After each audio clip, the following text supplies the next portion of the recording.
पूजा करना है तो हम उन्हें फॉलो करते हैं।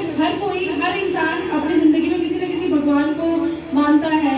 कोई दुर्गा माता को मानता है, कोई शिव जी को मानता है, गणेश भगवान को मानते हैं। अलग अलग व्रत होते हैं। तो गुरुजी हमारे बोलते हैं दुर्गा माता में सारी शक्तियाँ, सारे भगवान, सब कुछ उन्हीं में समाहित है। तो हम सिर्फ दुर्गा माता की पूजा करते हैं और गुरुजी हमें राह दिखाते हैं कि पूजा करना कितना ज़रूरी है हमारे लिए। इस बार नवरात्रों में बहुत भीड़ आई थी। हर नवरात्रि में हम गुरुजी के यहाँ जाते हैं, या एक नवरात्र में आश्रम जाते हैं और एक बार शिविर बाहर लगता है। वहाँ 3 दिन तक गुरुजी अपना प्रवचन देते हैं और कम से कम 4 लाख 5 लाख उससे ऊपर ही लोग होंगे। लेकिन एक जगह भी कोई भगदड़ नहीं मचती है। मतलब आप नॉर्मल मेले में भी चले जाओ, वहाँ चोरी हो रही है, क्या हो रहा है। आश्रम एक ऐसी जगह है जहाँ हर कोई सिर्फ पूजा करने के लिए भाव से आया हुआ है। हर कोई सुबह 3 बजे जग रहा है, 3:30 बजे जग रहा है। इस पूरे भारत में कहीं बार ऑल ओवर इंडिया देख लो, कहीं एक जगह ऐसा नहीं होगा कि पूरी जनता एक साथ जग रही है। हर किसी को भगवान से कुछ ना कुछ मिल रहा है। सब एक साथ जग रहा है, सुबह जा रहा है, नहा रहा है, पूजा कर रहा है, आरती कर रहे हैं। सुबह जो हमारी क्षमता कितनी होती है, हम 8 घंटे 9 घंटे सोते हैं। ज्यादातर हम आलस करते हैं, काम नहीं करना चाहते। वहाँ हर किसी को एक अलग चेतना है। हर कोई जग रहा है, 4 घंटे सो रहा है, 5 घंटे कोई अपने कार्य में लगा हुआ है, कोई कार्यकर्ता बन के काम कर रहा है, कोई सुबह उठ के वहाँ पूजा कर रहा है, कोई शाम को बैठ के पूजा कर रहा है। जबकि एक नॉर्मल इंसान ऐसा नहीं। हम लोग करते करते हमारे शरीर में एक जंग लग चुका है, हम उतना नहीं कर पाते। लेकिन जो भगवान हमें देता है, भगवान इस बार गुरुजी ने हमें बोला कि हम निर्णय नहीं ले पाते, हम किसी चीज के बारे में डिसीजन नहीं ले पाते कि जिंदगी में क्या करना है, क्या नहीं करना। पूजा पाठ यही सारी चीजों का हमें ज्ञान देता है, क्या सही है, क्या गलत है, क्या करना चाहिए, क्या नहीं करना चाहिए। कभी कभी हमारे काम हमेशा बिगड़ते रहते हैं।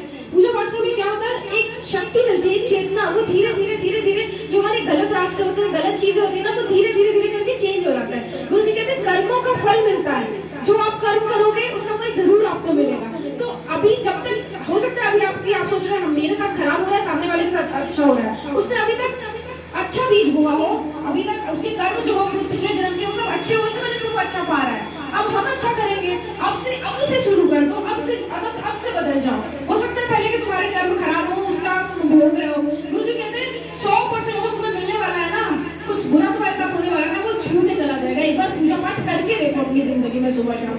गुरु जी जो बोलते हैं, जो राह दिखा रहे हैं, उसे फॉलो करो, उसको मान के देखो। मतलब मैं बोलती हूँ 1 महीने करके देखो, 2 महीने। अगर आप नए हो तो आप 1-2 महीने करके देखो। हम तो 12 साल से जुड़े हुए हैं, 10 साल से जुड़े हुए, कोई 8 साल से छोड़ना ही नहीं चाहता, क्योंकि सबको पता है कि वहाँ से कुछ ना कुछ मिल रहा है। यहाँ सब फ्री में पूजा करवा रहे हैं, किसी को पूजा करवाने का कोई पैसा नहीं ले रहा, क्योंकि हमें अलग से गुरुजी दे रहे हैं। मैं पूजा कर रही हूँ, गुरुजी मुझे दे रहे हैं। ये पूजा करने आ रहे हैं, जो पूजा करवा रहे हैं, उनको मिल रहा है, उनको भगवान डायरेक्ट दे रहे हैं। हमें किसी से पैसे की जरूरत नहीं कि आप मुझे पैसा दो, हम आपके घर आके पूजा कर रहे हैं। नहीं, हम फ्री में पूजा इसलिए करते हैं क्योंकि हमें भगवान डायरेक्ट दे रहा है। अगर मैं अपना एक रविवार, या हर कोई हर नौकरी करने वाला है, 1 दिन मिलता है, 2 दिन मिलता है, आके पूजा करवा रहा है, तो कुछ ना कुछ भगवान दे रहा है, ऊपर से गुरुजी दे रहे हैं। तो गुरुजी इस बार हमारे चिंतन में गुरुजी ने ये बोला है कि गुरुजी सबको ऑर्डर दे रहे हैं, आदेश दे रहे हैं कि पूजा करना है सुबह शाम। कोई आलस नहीं करेगा, सब सुबह शाम जैसे गुरुजी बताए हैं उसको 1 महीने 2 महीने फॉलो करके देखो। 15 मिनट का ध्यान लगाना जरूरी है। अगर आप 2 दिन 3 दिन भूल जाते हैं, या एक दिन आप किसी वजह से अगर आप ध्यान नहीं लगा पा रहे हैं, तो ध्यान लगाना सीखिए, आदत डालिए, टाइमर लगाइए कि अच्छा ठीक है 5 मिनट हुआ, लिख के रखिए कि 5 मिनट कल हुआ, कल का 10 मिनट बचा हुआ है, आज 25 मिनट लगा लेते हैं। धीरे धीरे जब आप वो लगाना शुरू करेंगे ना, आपको पता चलेगा कि 24 घंटे में आप क्या कर रहे हो, क्या सही है, क्या गलत है, आपका परिवार क्या चाहता है, आपकी फैमिली के लिए क्या सही है, आपके लिए क्या सही है, और आप धीरे धीरे शांति की तरफ जाओगे। लोग नशा करते हैं, बहुत नशा करते हैं, क्यों? उनको चंद भर की शांति चाहिए होती है, क्योंकि वो थक के आते हैं अपने घर से, सोचते हैं सब किचकिच से, समाज से, ये सब दिक्कतों से हम बाहर निकल जाएं। 5 मिनट के लिए, 10 मिनट के लिए लोग शराब पी के एक रात सोचते चलो आज का दिन तो अच्छा बीत जाएगा, कट जाएगा। लेकिन नहीं, पूजा पाठ से आपको इमीडिएट तुरंत नहीं मिलेगा आराम। पूजा पाठ से वही चीज जो आप चंद भर की शांति ढूंढ रहे हैं, वो पूजा पाठ से जिंदगी भर की शांति आपको मिलेगी। भले धीरे धीरे, भगवान की राह थोड़ा कठिन होता है, लेकिन वो कभी भी नामुमकिन नहीं होता। वो मिलेगा जरूर आपको, भले धीरे धीरे मिले। आपको दिखेगा कि हाँ आपको मिल रहा है, आप महसूस कर सकते हैं, शायद आपके साथ वाला महसूस ना करे। अब तो मैं तो इतने देर से पूजा में जुड़ गई हूँ कि मेरे साथ वाले भी, मेरे ऑफिस वाले भी, मेरे दोस्तों को भी पता है कि उनके साथ कुछ बुरा हो रहा है तो रूपाली मेरे लिए मांग लेना, रूपाली मेरे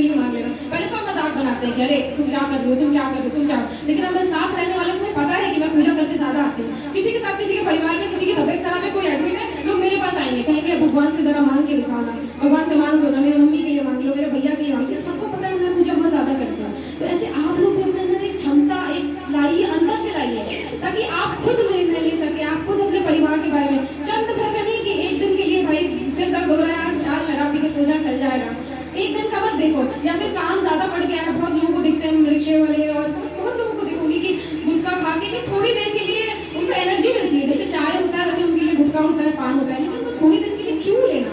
जिंदगी भर के लिए लो ना, शांति लो। भगवान आपको लगता है आपको बिजनेस है, आपका कुछ है, आपको लग रहा है नहीं हो पा रहा, नहीं हो पा रहा, एक हफ्ते आओ, आप 5 घंटे का पाठ करो, 10 घंटे का, एक संडे आप 5 घंटे का पाठ में दो और एक रविवार आप घूमो फिरो। देखो जो अगला हफ्ता है ना, जिस हफ्ते आपने पूजा किया उसका अगला हफ्ता आपका बिल्कुल आराम से शांति से कटेगा, और जिस हफ्ते आपने इधर उधर इलायची इधर घूम लिया उधर फिर लिया, उसका अगला हफ्ता जो है ना आपका कहीं ना कहीं अशांत रहेगा। तो एक इंसान जब वापस घर आता है ना तो उनको शांति चाहिए, उस शांति के लिए पूजा पाठ करना बहुत जरूरी है। तो बस ये गुरु जी का की आगे आपका पालन है कि आप लोग पूजा करना अब से स्टार्ट कर दो, जो हो चुका वो हो चुका, अब से पूजा स्टार्ट कर दो अपनी जिंदगी में। जय माता की जय।